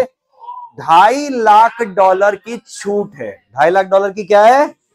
कि एक इंडिविजुअल अपने पर्सनल ट्रांजैक्शन के लिए $2.5 लाख तक की डॉलर एपी के पास जाके ले सकता है बिना आरबीआई के अप्रूवल के। यहां पे आरबीआई अप्रूवल है, उधर सीजी अप्रूवल था। 2.5 लाख के ऊपर अगर रकम चाहिए तो आपको आरबीआई की क्या लगेगी? अप्रूवल। लेकिन 3 पर्सनल ट्रांजैक्शन ऐसे हैं जिसमें आरबीआई की अप्रूवल की जरूरत। मेडिकल ट्रीटमेंट, एमाइग्रेशन और इमिग्रेशन में फर्क है। EMMI वाला एमाइग्रेशन यानी कि तुम बाहर बस रहे हो देश छोड़ के, इसके लिए $2.5 लाख की कोई लिमिट, जितना लेना ले लो, आरबीआई की अप्रूवल नहीं लगेगी, उस कंट्री का एक प्रूफ लगेगा। मेडिकल ट्रीटमेंट है, $2.5 लाख की लिमिट लगने वाली नहीं है। फॉरेन स्टडी है, $2.5 लाख की लिमिट लगने वाली। So this 3 personal transaction are transaction in which RBI की अप्रूवल आपको लगेगी नहीं, irrespective of the amount of dollar. Everybody बड़े जीवन में आगे। और ये इंडिविजुअल के लिए, किसके लिए है? पहला अपने को बोलता है पहला। अच्छा, और एक बात, ये जो $2.5 लाख है बाबा, ये $2.5 लाख में आप करंट अकाउंट ट्रांजेक्शन भी कर सकते हो, कैपिटल भी कर सकते हो, कॉम्बिनेशन भी कर सकते हो। यानी कि $2.5 लाख सिर्फ करंट के लिए नहीं है, जो लिबरलाइज रेमिटेंस स्कीम इंडिविजुअल के दोनों ट्रांजेक्शन के लिए। एवरीबॉडी बड़े जीवन में आगे। तो आओ, सबसे पहले अपने को क्या बोला है राजा? Private visit. कहां पे प्राइवेट विजिट? प्राइवेट विजिट कर रहे हो, ट्रैवल कर रहे हो, नेपाल भूटान को छोड़ के कहीं और ट्रैवल कर रहे हो, $2.5 लाख तक कोई लिमिट, कोई अप्रूवल की जरूरत। गिफ्ट डोनेशन देना चाहते हो, $2.5 तक कोई अप्रूवल की जरूरत। एम्प्लॉयमेंट के लिए जा रहे हो अब्रॉड, कोई लिमिट नहीं। एमाइग्रेशन के लिए तो वैसे ही लिमिट नहीं है। क्लोज रिलेटिव है, उसका लालन पालन के लिए आप खर्चा भेजते हो, कोई दिक्कत नहीं है। यहां पे अब बोल रहा है कि भैया तुम बिजनेस के लिए जा रहे हो, कोई कॉन्फ्रेंस अटेंड करने जा रहे हो, मीटिंग के लिए जा रहे हो, मेडिकल ट्रीटमेंट के लिए जा रहे हो, या तो किसी व्यक्ति का जो तुम्हारा रिलेटिव हो सकता है उसका मेडिकल चेकअप या ट्रीटमेंट है, तो हॉस्पिटल में उसको अकंपनी करने जा रहे हो, उसके लिए खर्चा लगेगा। अरे हाँ, $2.5 लाख तक की कोई लिमिट नहीं है। अब आप मेडिकल ट्रीटमेंट खुद का करने जा रहे हो तो $2.5 लाख वाली तो लिमिट वैसे भी नहीं है। अब्रॉड में पढ़ने जा रहे हो, लिमिट नहीं है। पक्की बात है। एनी अदर करेंट ट्रांजेक्शन, बरोबर है क्या? ठीक है। अब देखो लिखा है 4, 8 और किसके लिए? 7 के लिए। 4 में एमाइग्रेशन है, 7 में क्या है? फॉरेन स्टडी है, और 8 में अपना क्या है? Medical treatment. ये 3 पर्पस के लिए तो अपने को $2.5 लाख वाली भी लिमिट लगती नहीं है। पक्की बात है क्या? रिपीट करो तो एक बार फटाफट, क्या क्या है? प्राइवेट विजिट हो गया, गिफ्ट डोनेशन हो गया, एम्प्लॉयमेंट हो गया, एमाइग्रेशन हो गया, आप मेंटेनेंस कर रहे हो क्लोज रिलेटिव अब्रॉड की, आप meeting, foreign studies abroad, conference, meeting, business conference attend करने जा रहे हो, या किसी को अकंपनी करने जा रहे हो, खुद का मेडिकल ट्रीटमेंट है, स्टडीज अब्रॉड है, और कोई भी अलग करंट अकाउंट ट्रांजेक्शन, इसके लिए $2.5 लाख तक कोई अप्रूवल की जरूरत। पक्की बात है क्या? चलिए जीवन में आगे बढ़ते हैं, हम आते हैं किसमें? पार्ट बी में। पार्ट बी में $2.5 लाख की लिमिट नहीं है। पार्ट बी में टोटल 4 ट्रांजेक्शन है। पार्ट बी में टोटल 4 ट्रांजेक्शन है। इन चारों ट्रांजेक्शन के लिए एवरीबॉडी, पार्ट बी में टोटल 4 ट्रांजेक्शन है, और इन चारों के चारों ट्रांजेक्शन के लिए खुद की लिमिट क्या है? यानी कि उन ट्रांजेक्शन में लिमिट बताया कि इतने लिमिट तक कोई अप्रूवल की जरूरत, इस लिमिट के ऊपर आरबीआई की क्या लगेगी? अप्रूवल। वो 4 ट्रांजेक्शन में पहला वाला ट्रांजेक्शन तो एक है डोनेशन का, कंट्रीब्यूशन का, बराबर है। दूसरा वाला है कोई कमीशन दे रहे हो उस एजेंट को जो भारत के अंदर तुम्हारे कमर्शियल फ्लैट को सेल करवा रहे हैं। तीसरा कंसल्टेंसी सर्विस है, और चौथा प्री इनकॉर्पोरेशन एक्सपेंस है। एवरीबॉडी, तो भाई बाहर, अच्छा ये अदर देन इंडिविजुअल के लिए, किसके लिए है? Other than individual. एवरीबॉडी बाहर, क्या बोल रहा हूं मैं? बाहर कोई रेपुटेटेड एजुकेशनल इंस्टीट्यूट है, वहां पे आप चेयर क्रिएट करना चाह रहे हो। चेयर क्रिएट का मतलब एक वैकेंसी, फैकल्टी का पेमेंट करोगे वहां पे, ऑक्सफोर्ड में, हार्वर्ड में, बरोबर है क्या? इसके लिए आप $50 लाख या 1%, 5 नहीं 1 है ना, 1% of the preceding 3 financial year का आपको जो फॉरेन एक्सचेंज अर्निंग है, इन दोनों में से जो भी क्या है कम, इतने अमाउंट तक का आप शेयर क्रिएट कर सकते हो, इतने अमाउंट तक का आप कोई फंड में कंट्रीब्यूट कर सकते हो, वो इन्वेस्टमेंट फंड होना नहीं चाहिए, इतने अमाउंट तक का आप कंट्रीब्यूट किसी टेक्निकल इंस्टीट्यूट में कर सकते हो, वो टेक्निकल इंस्टीट्यूट उसी एक्टिविटी में इन्वॉल्व होना चाहिए जहां पे डोनर कंपनी इन्वॉल्व है। एग्जाम्पल दिया था, मैं जनरेटर बना रहा हूं और वो नया जनरेटर बना रही है जिसका 1 महीने का बैकअप होगा, तो ठीक है दे दो उसको। अरे हाँ, दूसरा कमीशन दे रहे हो उस एजेंट को जो अब्रॉड में है, जो इंडिया में अपना फ्लैट बिकवा रहा है, अरे हाँ, उसके लिए बोला 5% ऑफ द इनवर्ड रेमिटेंस, यानी कि फ्लैट बिकवाने के लिए जो उसने डॉलर दिलवाया ना, उसका 5%, उसका और कितना, 25,000 यूएस डॉलर, दोनों में से जो भी ज्यादा है इतना तक आरबीआई से बिना पूछे एपी के पास रुपीस दे देना, डॉलर लेके उसको दे देना। तीसरा, कंसल्टेंसी सर्विस ले रहे हो इंफ्रास्ट्रक्चर प्रोजेक्ट के लिए, 1 करोड़ यूएस डॉलर तक कोई आरबीआई की अप्रूवल, उतने रुपीस दो एपी को, उतना डॉलर लो और कंसल्टेंसी सर्विस जिससे भी बाहर ले रहे हो दे दो। इंफ्रास्ट्रक्चर के अलावा कोई कंसल्टेंसी है, 10 लाख यूएस डॉलर तक आपको आरबीआई की अप्रूवल नहीं है। पक्की बात है क्या? फिर लास्ट में अपने को क्या बोल रहा है राजा, आप प्री इनकॉर्पोरेशन एक्सपेंस करना चाहते हो, फॉरेन की कोई यहाँ पे सब्सिडरी आई है, तो आपने फॉरेन डायरेक्ट इन्वेस्टमेंट करके जितना इनवर्ट रेमिटेंस लाया उसका कितना, और 5% और कितना, 1 लाख यूएस डॉलर, दोनों में से जो भी क्या है ज्यादा उतना दे दो, उसके ऊपर देना है तो आरबीआई की अप्रूवल की बात है। ये 4 ट्रांजेक्शन हुए। जीवन में अब आगे आते हैं बेटा, यहाँ पे अपने को क्या बोल रहा है, प्रूफ लगेगा वो 3 केस पे जहां पे अप्रूवल की जरूरत नहीं है। क्लबिंग आप कर सकते हो भाई, घर पे मेरे 4 मेंबर हैं, कितने मेंबर हैं, उन सबका मिला के मेरा 10 लाख यूएस डॉलर हो गया, क्योंकि 2.5 लाख एक का है राजा, 2.5 लाख किसका है, एक का, तो सबका मिला के कितना हो गया, 10 लाख यूएस डॉलर। क्लबिंग आप कर सकते हो, लेकिन पॉइंट टू बी नोटेड राजा, ये 2.5 लाख डॉलर की जो लिमिट है इसमें अपन कैपिटल अकाउंट ट्रांजेक्शन भी कर सकते हैं। कहता है कैपिटल अकाउंट ट्रांजेक्शन का मतलब आप फॉरेन में कोई लैंड लोगे, घर लोगे, इसको कैपिटल अकाउंट ट्रांजेक्शन बोलेंगे। बोले इस 2.5 लाख डॉलर में क्लबिंग भी अलाउड है, मेरे घर में 4 मेंबर है तो 10 लाख हो गया, तो बोले ये 10 लाख डॉलर जो आपने क्लब करके बनाया, इससे अगर आप कोई लैंड ले रहे हो, अरे हाँ, वो चारों के नाम पे वो लैंड होनी चाहिए, तो हम तुमको ये 10 लाख क्लब करने देंगे। ये कैपिटल के लिए, हाँ, ये करंट के लिए नहीं है। करंट के लिए तो क्या है, मैं घूमने जा रहा हूं, हो गया सबका मिला के 10 लाख डॉलर एवरीबॉडी। मैं कैपिटल अकाउंट ट्रांजेक्शन कर रहा हूं, यानी कि फॉरेन में कोई क्या ले रहा हूं, लैंड एवरीबॉडी। वो 10 लाख डॉलर को मैं क्लब करने तभी दूंगा, आरबीआई बोलता है कैपिटल अकाउंट ट्रांजेक्शन के लिए, जब इस 10 लाख डॉलर को क्लब करके जब वो घर जमीन ले रहे हो ना, चारों मेंबर के नाम पे होना चाहिए। ऐसा नहीं घर का कोई बड़ा है उसके नाम पे ले लिया और क्लबिंग सबका कर लिया, नहीं समझे तुम, समझ गए ना एवरीबॉडी। चलो क्लबिंग वाली भी बात हो गई है, और एक बात और है, एक ऐसा पर्सन जो पर्सन रेसिडेंट इन क्या है, इंडिया। कैसे रेसिडेंट इन इंडिया है, तो दुबई का, 2 साल से इंडिया में रह रहे हैं, ट्रेनिंग देने आए हमारे इंडिया वाले लोगों को, कोई मशीन आई थी तो 2 साल से यहीं पे ट्रेनिंग, मेरे हाँ, तो पीआरआई हो गया ना। 2 साल बोला तो पिछले साल 365 दिन यहाँ, इस साल भी 365 दिन यहाँ, और काहे के लिए आया है, एम्प्लॉयमेंट के लिए, हो गया पीआरआई। है पीआरआई बट परमानेंट पीआरआई नहीं। जो पीआरआई है बट परमानेंट पीआरआई नहीं का मतलब, जो आया तो है इंडिया में लेकिन मैक्सिमम 3 साल के लिए है, 3 साल बाद चले जाएगा, फिक्स है। हाँ, तो दूसरे साल वो पीआरआई कहलाएगा, अबे दूसरे साल पीआरआई कहलाएगा, लेकिन तीसरे साल वो जाएगा, ये निश्चित है कि 3 साल के बाद वो इंडिया में रहने वाला नहीं है।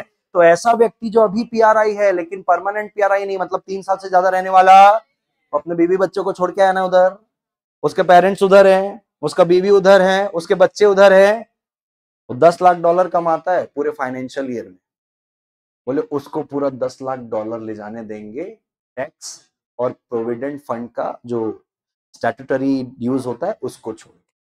लॉजिकल है। अरे जब वो बाहर का है उसको जाने दो ना पूरा लेके, उसको कोई अप्रूवल की जरूरत। और ये $2.5 लाख की जो लिमिट है ये एक फाइनेंशियल ईयर की है ना।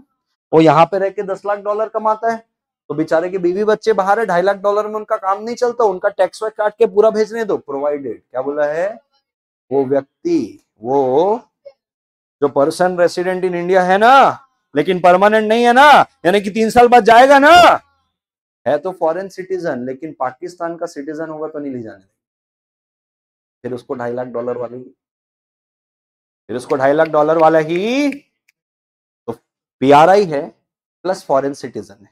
पीआरआई है अदर देन पाकिस्तान है, पीआरआई है नॉट परमानेंट, पीआरआई है प्लस फॉरेन सिटीजन है। हाँ पूरा ले जा तू टैक्स को छोड़ के।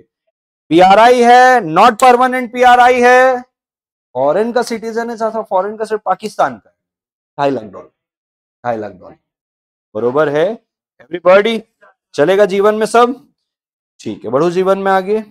अब अपने पास क्या है लाला, एग्जम्पशंस। क्या है, एग्जम्पशंस। एग्जम्पशंस में अपने पास क्या दिया हुआ है, remittance from RFC account. RFC account याद आ रहा है, कोई व्यक्ति है फॉरेन का लेकिन इंडिया में resident foreign currency account maintain किया हुआ है। एवरीबॉडी वो चाहे तो शेड्यूल 2 और शेड्यूल 3, एवरीबॉडी शेड्यूल 2 और शेड्यूल 3। शेड्यूल 2 और शेड्यूल 3 का मतलब शेड्यूल 2 में जो कमर्शियल ट्रांजैक्शन और शेड्यूल 3 में जो पर्सनल ट्रांजैक्शन है, बिना किसी के अप्रूवल के आरएफसी अकाउंट से वो रेमिटेंस कर सकता है, क्योंकि खुद के कमाए में। आरएफसी अकाउंट का मतलब ये मैं कमाया बाहर का हूं लेकिन मैं डॉलर मेंटेन कर रहा हूं एक आरएफसी अकाउंट में। अरे हाँ कि ना। एक दूसरा कौन सा अकाउंट होता है, EEFC, exchange earner foreign currency account, जो आमतौर पर एक्सपोर्टर के लिए होता है। बोले इसको भी किसी की भी अप्रूवल नहीं लेनी है, अगर इस अकाउंट से वो डॉलर क्या कर रहा है, रेमिट। लेकिन 2 लोग के लिए लगेगा, एक पीएनआई क्लब के लिए और एक कमर्शियल फ्लैट के लिए जो कमीशन दे रहे हैं, और साथ साथ में काहे के लिए, प्री इनकॉर्पोरेशन एक्सपेंस के लिए। यहाँ पे आरबीआई की अप्रूवल, यहाँ पे किसकी अप्रूवल, सीजी की। क्लियर है। इंटरनेशनल क्रेडिट कार्ड रखे हुए हो तो शेड्यूल 3 के कोई भी खर्चे करो, कोई भी अप्रूवल की जरूरत नहीं। Everybody section number 6 capital account transaction. थोड़ा सा रुकेंगे अपन, क्वेश्चन करना है अपने को, 5-10 मिनट ऊपर रुकेंगे, पूरे क्वेश्चन करके जाएंगे, बरोबर है। हाँ ठीक है। सेक्शन नंबर 6 है कैपिटल अकाउंट ट्रांजैक्शन। 5 में क्या था, करेंट अकाउंट ट्रांजैक्शन। बक्की बात है। सेक्शन 6 में क्या है बोलो, current account transaction, capital account transaction 6 है। सेक्शन 6 को आपको रीड करना है रेगुलेशन 3 और रेगुलेशन 4 के साथ। सेक्शन 6 जो बोलता है कि आपको कैपिटल अकाउंट ट्रांजैक्शन करना है, ऑथराइज पर्सन से ले लो डॉलर और कर लो, लेकिन बोले इसको रेगुलेशन 3 और रेगुलेशन 4 के साथ पढ़ना है। एवरीबॉडी रेगुलेशन 3 के अंदर, रेगुलेशन 3 के अंदर 2 शेड्यूल है, शेड्यूल 1 और शेड्यूल 2। रेगुलेशन 3 बताता है परमिसेबल ट्रांजैक्शन। क्या बताता है, permissible, permissible capital account transaction, permissible, permissible. Schedule 1 के अंदर वो परमिसेबल कैपिटल अकाउंट ट्रांजैक्शन है जो पीआरआई कर सकता है।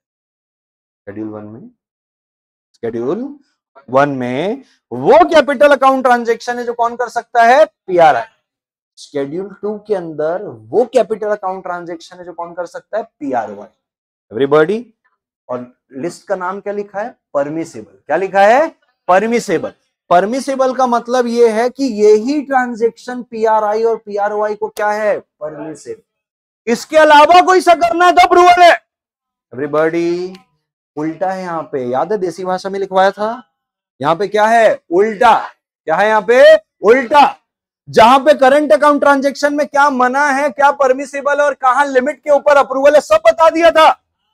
उन 3 ट्रांजैक्शन के अलावा कोई ट्रांजैक्शन है तो अप्रूवल लगता है। अरे हाँ, कैपिटल अकाउंट ट्रांजैक्शन में ये 2 बता दिया, इसके अलावा कुछ है तो क्या लगेगा, अप्रूवल। एवरीबॉडी तो जीवन में आगे बढ़ते हैं बेटा। रेगुलेशन नंबर कौन सा है, 3। कौन सा है, 3। पीआरआई के लिए शेड्यूल 1 है, पीआरओआई के लिए शेड्यूल क्या है, 2। एवरीबॉडी रेगुलेशन 4 में क्या बोला है, प्रोहिबिटेड। PROI 5 प्रकार के ट्रांजेक्शन कर नहीं सकता जीवन में। Are you sure? इसका एक पढ़ेंगे दूसरा अपने आप कवर हो जाएगा। अबे हाँ भाई, सीधी सी बात है, इन्वेस्ट कर रहे हो कहां पे? फॉरेन सिक्योरिटी में। कौन इन्वेस्ट कर रहा है? PRI, बरोबर है। सेम PROI इंडियन सिक्योरिटी में कर सकता है। दूसरा, फॉरेन करेंसी लोन ले रहा है इंडिया में या अब्रॉड में, कौन? PRI। सरल शब्दों में बाहर से लोन ले रहा है, चलेगा। ऐसे ही PROI भी कहां से ले सकता है? इंडिया से। आप इमूवेबल ट्रांसफर कर रहे हो प्रॉपर्टी आउटसाइड इंडिया, वैसे ही कौन? PROI इंडिया में ट्रांसफर कर सकता है। अबे हाँ, कंटिंजेंट लाइबिलिटी, PROI के फेवर में गारंटी कर रहा है। PROI यानी कि फॉरेन में, यूएस में मेरा भाई है, मेरा भाई यूएस की बैंक से लोन ले रहा है, उस बैंक को मैं गारंटी दे रहा हूं, मेरे भाई को लोन दे दो, वो पैसा नहीं पे कर पाएगा तो मैं पे करेगा। क्या लाइबिलिटी है? कंटिंजेंट। क्या माना जाएगा? Capital account transaction. अब समझ में आया? एक्सपोर्ट इंपोर्ट, फॉरेन करेंसी में लेके गया इंडिया के बाहर, एक्सपोर्ट, वापस लेके आया, इंपोर्ट। वैसे PRI भी कर सकता है एवरीबॉडी। लोन ओवरड्राफ्ट, PROI को क्या दे रहा है? Loan. Foreign currency account maintain कर रहा है PRI। लोन और ओवरड्राफ्ट पहले क्या था? PROI से ले रहा है कौन? PRI। अब PRI दे रहा है किसको? PROI को। चलेगा दोस्तों। इंश्योरेंस पॉलिसी ले रहे हो बाहर, या कोई कैपिटल असेट जो है PRI का, वो अब क्या कर रहे हो? बाहर रेमिट। ये सारे के सारे PRI के लिए। इसका उल्टा कर दोगे तो किसके लिए आ जाएगा? PROI के लिए। पक्की बात है?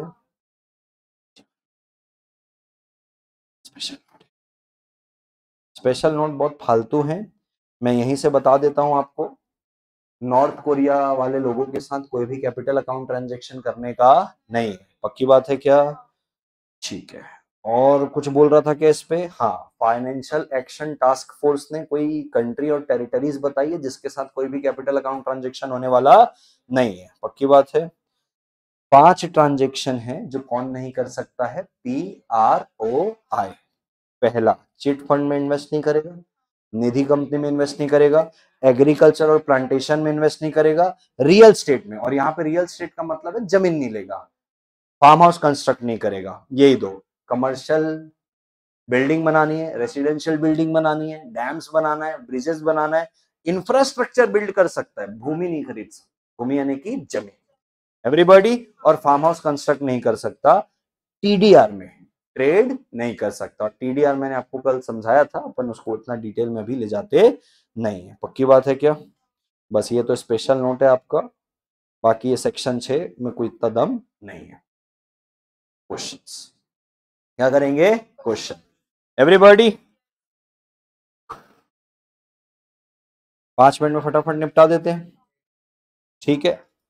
ये वाला क्वेश्चन आप शायद कर चुके हो। हेलो, पामटॉप है लंदन बेस्ड कंपनी है, बराबर है। अगर पामटॉप लंदन बेस्ड कंपनी यानी कि क्या हो गया ये? अबे लंदन बेस्ड कंपनी है। PRI के अंदर हमने 4 क्लॉज पढ़े हैं। पहला क्लॉज क्या है PRI का? इंडिविजुअल का। सेकंड, थर्ड और फोर्थ किसके लिए है? बॉडी कॉर्पोरेट के लिए। पक्की बात है? सेकंड वाले में कहता है कंपनी जहां इनकॉर्पोरेटेड है, इंडिया में है तो PRI, इंडिया के बाहर है तो PROI। तीसरा कहता है कोई भी ब्रांच, कोई भी ऑफिस, कोई भी एजेंसी, कोई भी ब्रांच, कोई भी ऑफिस और कोई भी, भले इंडिया के बाहर है लेकिन उसको ओन्ड और कंट्रोल कौन कर रहा है? PRI। तो वो भी क्या कहलाएगी? PRI। अरे हाँ, और इंडिया में ब्रांच, ऑफिस, एजेंसी तो वैसे भी क्या है? PRI। अब अगर ये लंदन बेस्ड कंपनी तो क्या हो गई? PROI। इसका बहुत सारा क्या है राजा? बोलो। बिजनेस ऑल ओवर द क्या है? वर्ल्ड। इसकी 2 ब्रांच है, एक लैपटॉप है, क्या है? एक। उसका हेडक्वार्टर कहाँ है? बेंगलुरु। अब बेंगलुरु वाला हेडक्वार्टर ओन्ड और कंट्रोल तो इसके द्वारा हो रही होगी, लेकिन है तो बेंगलोर में, तो PRI। तो क्या हो गई? PRI। अगर इसकी एक ब्रांच कहां पे बोल रहा है? सियोल में। सियोल किधर है? साउथ कोरिया में। लेकिन इस साउथ कोरिया वाली ब्रांच को कौन कंट्रोल कर रहा है? बेंगलुरु। कौन कंट्रोल कर रहा है? PRI। क्या हो गया? PRI। बड़े जीवन में आगे। अब ये current account transaction, capital account transaction को समझाने बोल रहा है, इसको देखना ध्यान से। राम है, अरे है, ये रिसाइड कर रहा है कहां पे? इंडिया में। इंडिया में रिसाइड कर रहा है 2021 में। अब लेस देन 183 डेज बोल रहा है। क्या बोल रहा है? Less than. फिर वो वापस आता है इंडिया में 1 मई 2021 को, काहे के लिए? हायर स्टडीज के लिए और काहे के लिए? बिजनेस के लिए। और 15 जुलाई तक रहता है। क्या बोल रहा है? 15 जुलाई 2022 आया था 2021 में, यानी कि 365 दिन से ज्यादा रहा। लेकिन हमको घंटा लेना देना है कि तू जब आया तो 365 दिन से, हमको पहले ही बोल दिया 20-21 में तू कितना दिन रहा है? 183। अब 21-22 में तू पूरा का पूरा 365 दिन भी इंडिया में रहे, इससे हमको लेना देना, क्योंकि तू पिछले फाइनेंशियल ईयर में लेस देन 183 डेज था। ठीक है, क्या मिस्टर राम को PROI बोलेंगे? तो बोले कतई नहीं बोलेंगे। अरे हाँ। बोले भाई क्या सिटीजनशिप रेलिवेंट है स्टेटस के लिए? बोले सिटीजनशिप से कोई लेना देना नहीं है। पक्की बात है क्या दोस्तों? आओ जीवन में आगे बढ़ते हैं। चौथा नंबर, ये वैसे अपन कर चुके हैं, ये अपन कर चुके हैं ना, याद करो। अलग अलग ट्रांजेक्शन लिखाया था, अलग अलग देखना ध्यान से। बोल रहा है कॉल बैक सर्विस के लिए आपको पेमेंट करना है, प्रोहिबिटेड है। Rule 3 read with schedule 1। Ramesh Nagpur का है, नेपाल में ट्रेवल कर रहा है, प्रोहिबिटेड है। Rule 3 schedule 1। आपको एक्सपोर्ट के लिए कमीशन पे करना है, रूल 3 शेड्यूल 1, प्रोहिबिटेड। आपको $10,000 का कमीशन करना है स्टेट रुपी क्रेडिट रूट से, ये अलाउड है? अलाउड है? अबे ये अलाउड है क्या? प्रोहिबिटेड है। क्या है? प्रोहिबिटेड है। फिल्म स्टार है, परफॉर्म करना चाह रहा है, CG की अप्रूवल, रूल 4 शेड्यूल 2, बरोबर है क्या? चलो, सर्जरी करवाने जाना है आपको यूके में, अरे तो ये तो कोई लिमिट ही नहीं है, प्रूफ दिखा दो मेडिकल इंस्टीट्यूट का। $30,000 आप यूके में बिजनेस ट्रिप के लिए जा रहे हो, अरे ये तो rule 4, sorry rule 5 part A, rule 4 schedule, rule 5 schedule 3 part A, बरोबर है। $2.5 लाख तक तो लिमिट है, तो 30,000 मांग रहा है, बराबर है। ट्रांसपॉन्डर के लिए चार्ज मांग रहा है, कोई दिक्कत नहीं है। रूल 4 शेड्यूल 2 CG की अप्रूवल, पक्की बात है क्या? फिर अभी देखो ये बोल रहा है कमीशन देना चाहता है, प्लॉट है, क्या है? प्लॉट है, बेंगलोर में बिचवाया है, बरोबर है। कितने का कमीशन दे रहा है? 10,000 का। अरे $25,000 तक तो हम ही अलाउ कर देते हैं, कोई RBI की अप्रूवल नहीं।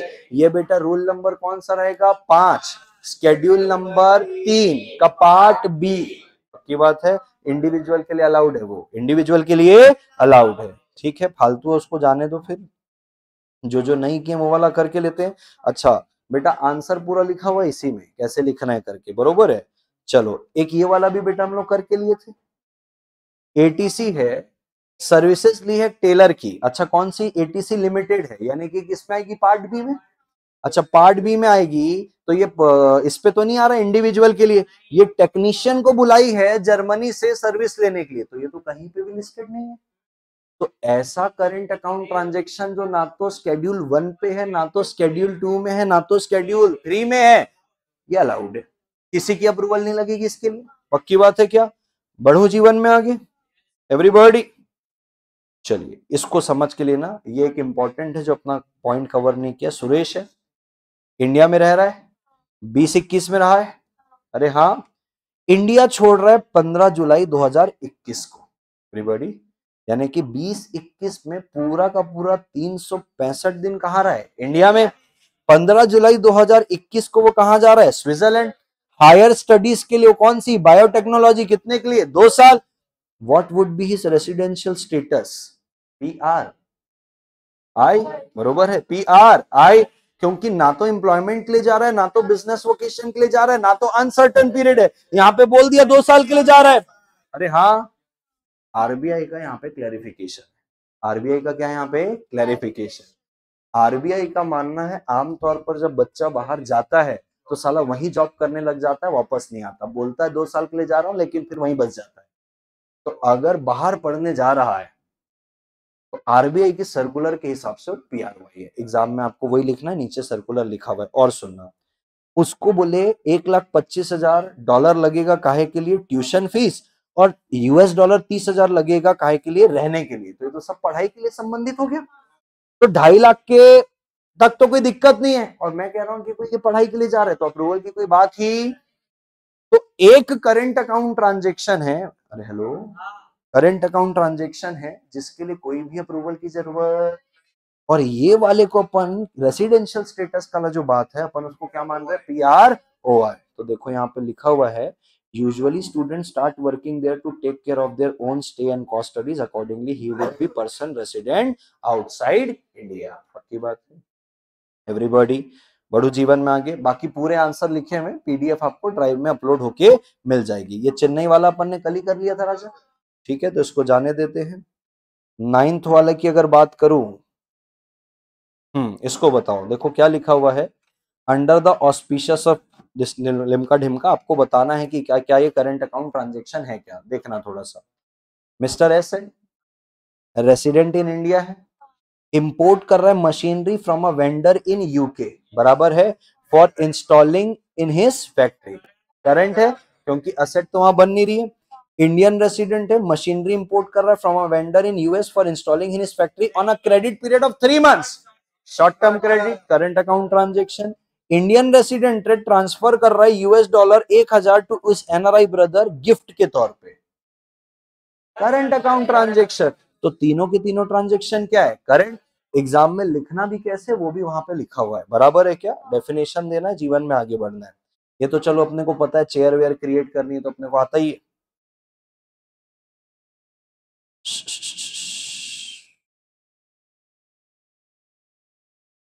हम्म 13 वाला रेगुलेशन नंबर अपना 3 याद आ रहा है, कैपिटल अकाउंट ट्रांजेक्शन का रेगुलेशन नंबर 3। दो ट्रांजेक्शन के लिए कभी भी कोई रिस्ट्रिक्शन नहीं लग सकती, एक तो एमोर्टाइजेशन के लिए और डेप्रीसिएशन ऑफ डायरेक्ट इन्वेस्टमेंट के लिए, बरोबर है क्या। तो वो क्लियर है, दो ही ट्रांजेक्शन है। एक अच्छा क्वेश्चन है यहाँ पे, ये भी तो अपन कर चुके हैं, राम वाला कल ही कर लिए थे, राम वाला भी। तो थैंक यू, पेवा done and dusted, bye bye.